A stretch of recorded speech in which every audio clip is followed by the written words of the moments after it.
Hey everyone, in today's video we'll show you how to assemble and prepare the AMULET Shift 5.1 SH bike.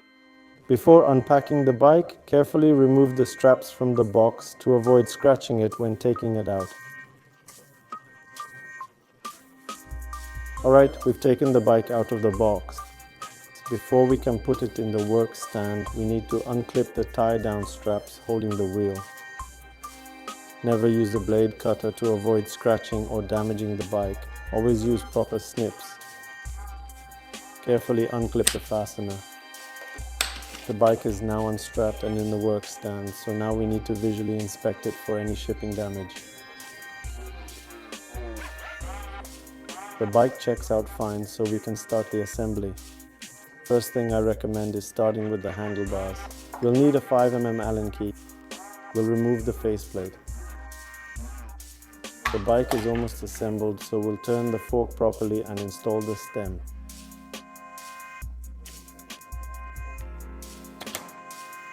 Check that the cable routing is correct so they don't end up twisted when we install them.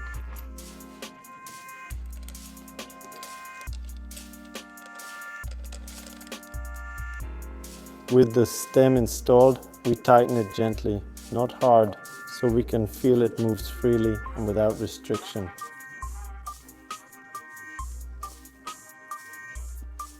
If we tighten it too much, you'll feel resistance, and that's not right, so we need to loosen it a bit.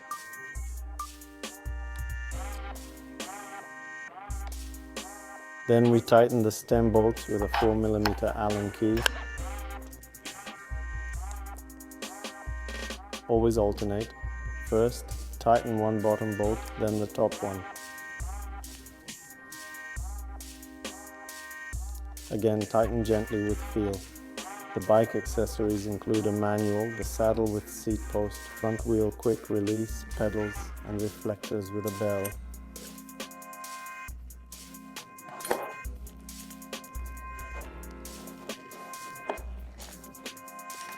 So we can continue.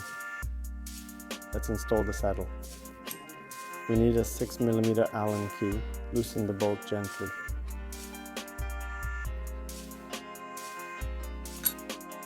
Turn the top clamp so the saddle rails can slide into the lower one. Now flip the top plate back and tighten it.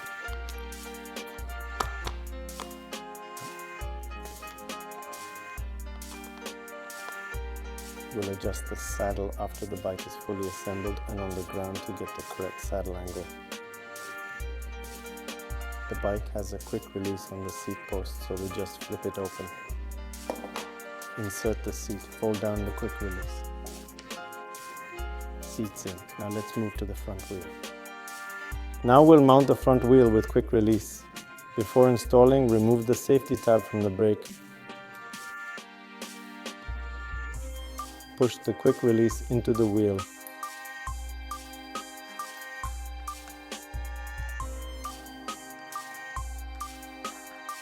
And we can install it.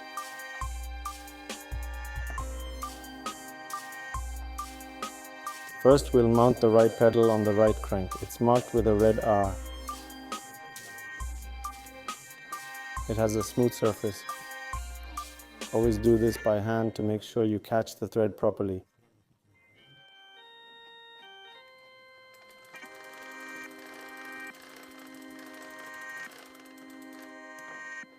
Now we'll install the left one. It's marked with a green L and has notches. Before installing, coat the thread with any standard grease and mount it. Now let's inflate the wheels. According to the tire specs, we need to inflate to about 3 bars. We have a pump with a gauge, so we can check and start pumping. The inflation range is 40 to 65 psi or 2.8 to 4.5 bar. Here we have the cap unscrewed. Next, before attaching the pump, clean it, attach to the valve, lock it by flipping, and we can pump.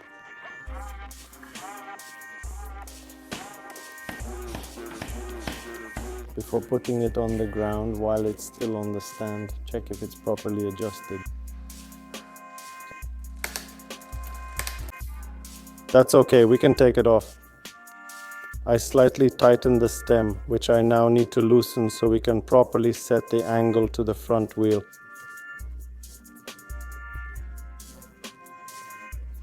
We do this visually by eye. We'll center it nicely. The stem should hold the line of the front wheel nicely. This is how we have it set. Now let's tighten it up nicely. So now we'll also adjust the saddle because on the stand we didn't know the right angle, we just assembled it. We'll loosen the saddle again. Horizontal angle, tilt, and we can tighten.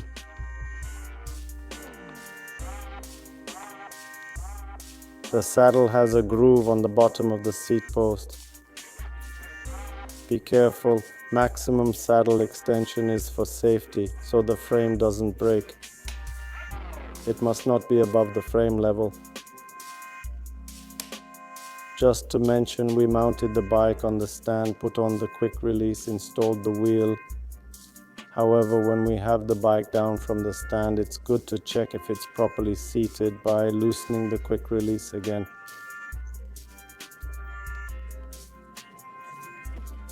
Make sure it's properly seated in the fork and tighten again under pressure.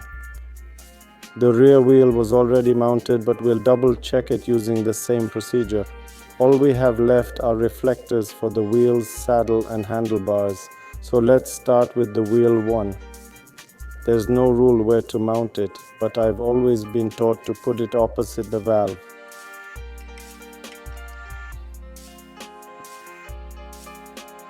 So the reflector, plastic insert that we need to twist with a flat screwdriver, 90-degree turn, and the reflector is mounted.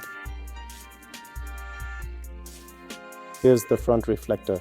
Simply slide it on and click, and we've got it assembled. Thread it through the handlebars. We mount it on the handlebars where it's thickest, so near the stem. Put the screw back in and tighten it carefully. The bell also needs a Phillips screwdriver.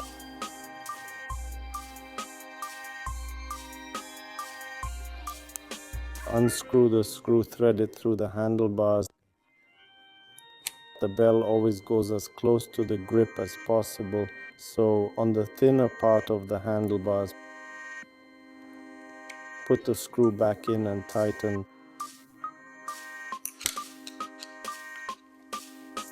And we can rotate this part however it suits us. So big thumbs up to the handlebars. Now for safety reasons, we'll mount the reflectors. We have the rear seat post here, slide it in, it clicks, and the reflector's mounted. Unscrew the screw with the Phillips screwdriver. Next, slide the clamp over the seat post and tighten it. I recommend you don't mix these up. The rear seat post is at a slight angle, so the reflector sits correctly. There should be more space under the reflector than at the top. That's how we know it's mounted correctly. On the stand, we've mounted and assembled the whole bike. We mounted the pedals and hand tightened them. Don't forget to properly tighten the pedal with a 15 mm wrench.